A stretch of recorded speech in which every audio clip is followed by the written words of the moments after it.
Hello everyone, how are you? I welcome you on ECMA classes. So today we going to discuss Indian Contract Act, जो कि आपका cover करता है inter में 15 marks और foundation में लगभग 30 to 40 marks. So we going to discuss, but before we begin, you need to subscribe this channel and share with your friends.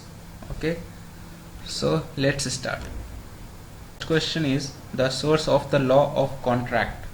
Law of contract का सोर्स क्या है? तो ऑप्शन में है, ऑप्शन ए है Indian contract act 1872, judicial decision, customs और usage of trade, और option D है ऑल ऑफ द अबव. तो इसका जो आंसर होगा वो होगा ऑल ऑफ द अबव, क्योंकि जुडिशियल डिसीजन भी लॉ ऑफ कॉन्ट्रैक्ट का सोर्स हो सकता है.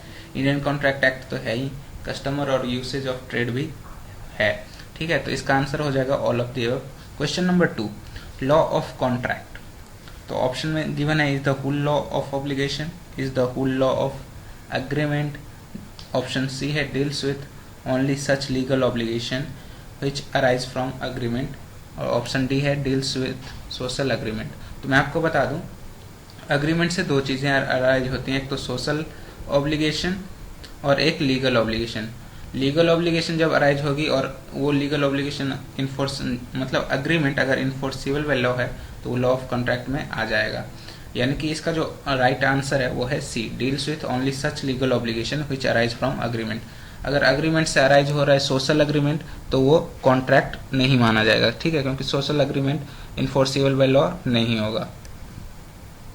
अब हम थर्ड क्वेश्चन नंबर देखते हैं. सोशल अग्रीमेंट्स आर, अब यहाँ पे मैंने पहले बताया था सोशल अग्रीमेंट जो है वो इन्फोर्सिबल बाय लॉ नहीं होता है. यानी कि इसमें ऑप्शन आप देखेंगे तो इन्फोर्सिबल इन द कोर्ट है, not enforceable in the court है, सब्जेक्ट टू लीगल ऑब्लिगेशन या मेड बाय सोशल वर्कर्स. तो इसका जो राइट आंसर होगा वो होगा B, not enforceable in the court, यानी कि नॉट इन्फोर्सिबल बाय लॉ.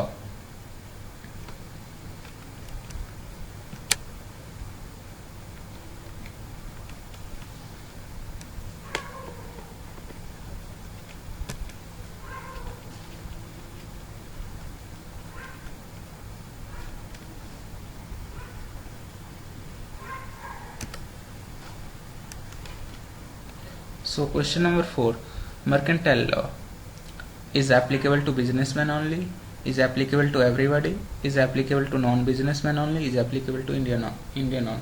तो mercantile law जो है वो हर एक को लगेगा, क्योंकि ये स्पेशली एक तरीके से बिजनेस के लिए होता है, लेकिन लगेगा हर किसी को. ठीक है.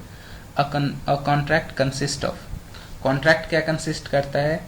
तो मैं आपको बता दूं, जब अग्रीमेंट अगर वो इन्फोर्सिबल बाय लॉ है तो वो कॉन्ट्रैक्ट होगा. ठीक है. और अग्रीमेंट में क्या होता है? Offer plus acceptance agreement. अगर वो इन्फोर्सिबल बाय लॉ हो गया तो कॉन्ट्रैक्ट हो जाएगा. ठीक है.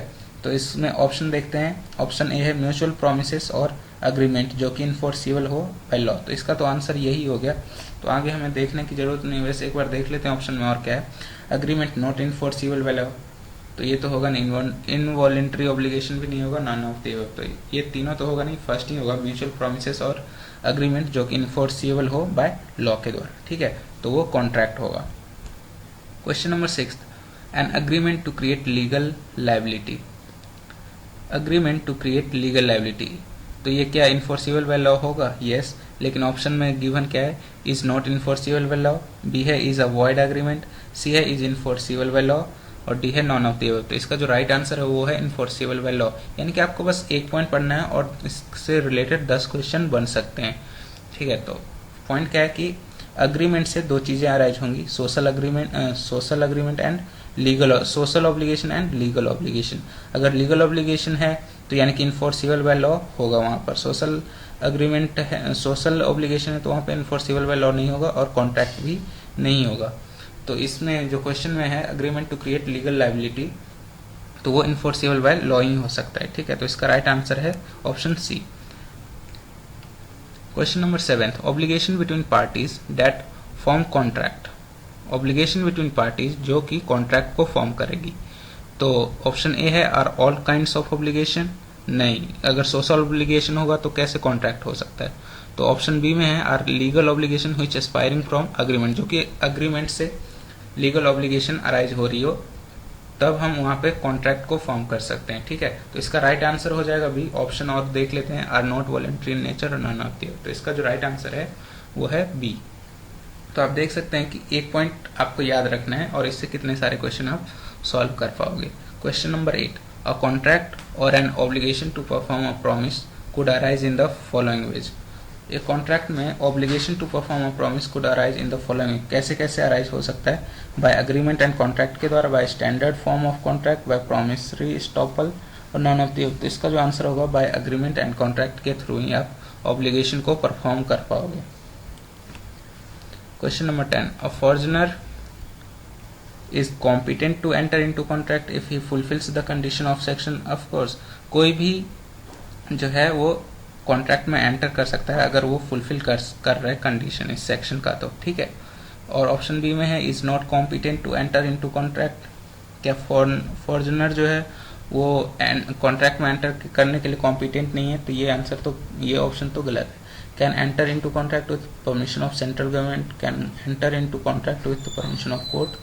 इसका जो आंसर होगा वो होगा A is competent to enter into contract if he fulfils the condition of section. Question number 11, voidable contract. Voidable contract क्या होता है? जैसे दो पार्टीज हैं, वाइडेबल जो कॉन्ट्रैक्ट होता है वो किसी एक पार्टी के ऑप्शन पे होता है कि आप उसको वाइड भी कर सकते हो, क्योंकि ये कोर्जन के केस में भी आपको देखने को मिलता है जब एक पार्टी पे जबरदस्ती कॉन्ट्रैक्ट थोपा जाता है और फिर किसी से भी गन पॉइंट पे अग्रीमेंट को एक्सेप्ट करवा सकते हैं और वो फिर वाइडेबल कॉन्ट्रैक्ट हो जाएगा। अगर अदर पार्टी जो है वो मना नहीं कर पाती है तो कॉन्ट्रैक्ट वैलिड होगा, अगर मना कर देती है वो वाइडेबल कॉन्ट्रैक्ट हो जाएगा, यानी कि वाइड हो जाएगा। तो वाइडेबल कॉन्ट्रैक्ट, तो ऑप्शन ए है are enforceable by law if they are not avoided, are not enforceable by law, can be enforced in if the court directs, और ऑप्शन डी है can be enforced with the prior permission of court और government. तो इसका जो answer है वो है A. Voidable contract enforceable by law तो है if they are not avoided, अगर अवॉइड नहीं किया गया, यानी कि जो अदर पार्टी है, जो मतलब कि अग्रीव्ड पार्टी है, उसने मना नहीं किया, क्योंकि उसके ऑप्शन पे चला जाता है कि वो कॉन्ट्रैक्ट को करना चाहती है या नहीं। अगर उसने मना कर दिया तब तो अवॉइड हो जाएगा ना, अगर अवॉइड नहीं हुआ तो वो इन्फोर्सिबल बाय लॉ माना जाएगा और वैलिड कॉन्ट्रैक्ट माना जाएगा। ठीक है। Question number 12, the term of agreement.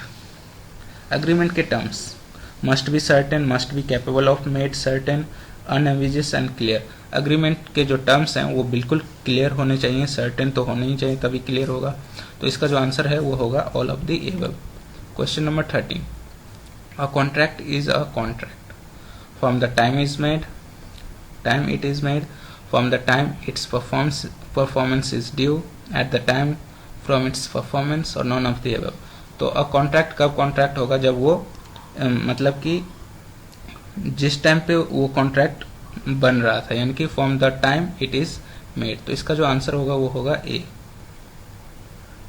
यानी कि ऑब्लिगेशन तभी से अराइज हो जाती है जब क्या कहते हैं agreement plus enforceable by law हो जाता है, तो वो तभी से जो है ऑब्लिगेशन उस पर स्टार्ट हो जाता है। तो from the time it is made.